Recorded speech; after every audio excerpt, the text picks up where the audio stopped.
Okay, welcome back again guys. This is Jun Pinas para sa Pilipinas at para sa Pilipino. Paki-support po ang aking munting channel guys. Please subscribe, like and share. Malaking tulong na po ito para sa aming mga nag-uumpisang content creator. Okay guys, ito po ang ating bagong topic. Breaking news.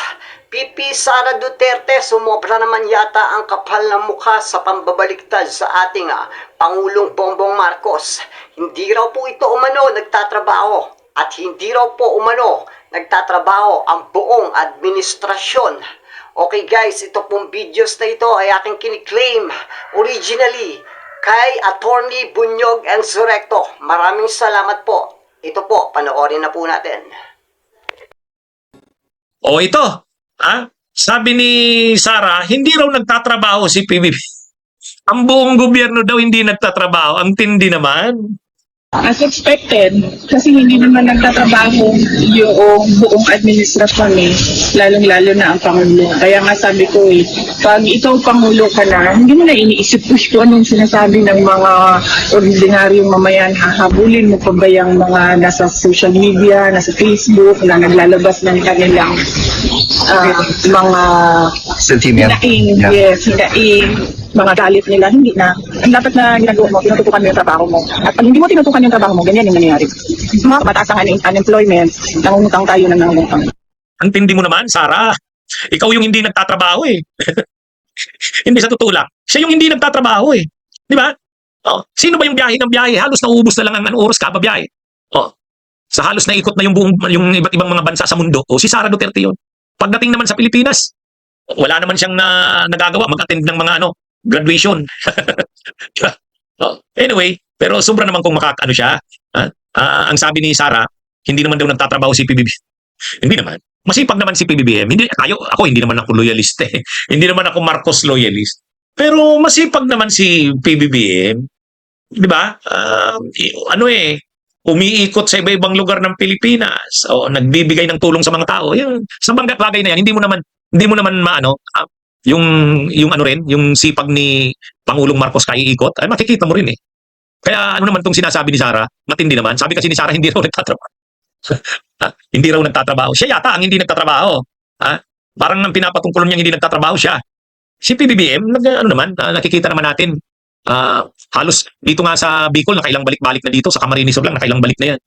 Sa iba't ibang lugar, umiikot naman si Pangulong Marcos eh. Pagdating naman sa trabaho, makita mo naman, masipag naman. Masipag naman. Kaya mali naman yung sabihin ni Sara na kulang hindi ako loyalista ng Marcos pero objective ako. Sa tingin ko, hindi naman totoo yung sinasabi ni Sara hindi nagtatrabaho. Siya ang alam natin hindi nagtatrabaho. Di ba? Nauubos ang oras niya kababiyahe. Nakailang balik na ba yan sa dahig? At hindi lang yan dahig. Sa the Netherlands, iba-ibang mga bansa, siguro mga 25 bansa ang napuntahan niya ngayong taon. Pasensya na, hindi ko lang ma-eksakto. Pero, yan, yan si Sara? Wala naman siyang nagagawa eh.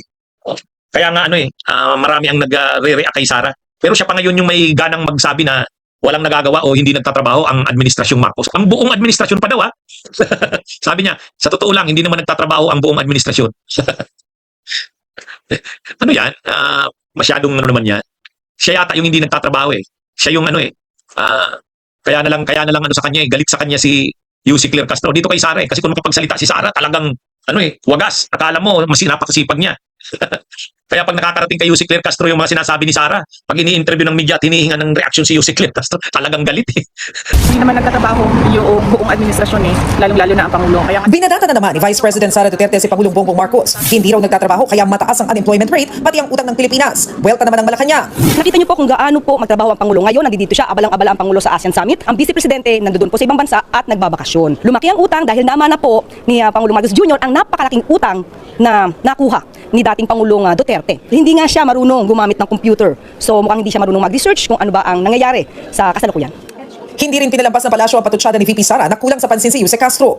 lagi ko sinasabi na kapag si Claire Castro ang nagsasalita, huwag niyong pansinin o bigyan ng halaga. Kasi pag pinapansin niyo, napi-feed yung kanyang papansin na ugali. Katulad yan, pinansin niya ako. So kailangan kong sagutin. Kung ayaw niya akong pansinin, wala naman akong magagawa. Hindi ganyan siya magsalita kasi medyo behind siya masyado.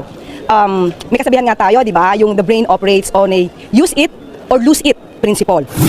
Nasa The Hague, Netherlands ngayon ang bise at nakatakda pang pumunta sa 5 pang bansa. Talagang galit eh. Ano yan? Sabi ni Yussi Claire Castro, ay wala kang alam sa nangyayari sa bansa kasi biyahe ka ng biyahe. Oh, talaga namang wala kang alam. Oh, kaya mo nasasabi yan na hindi nagtatrabaho ang buong administrasyon kasi hindi mo alam ang nangyayari sa bansa. Kasi lagi kang wala. O, di ba?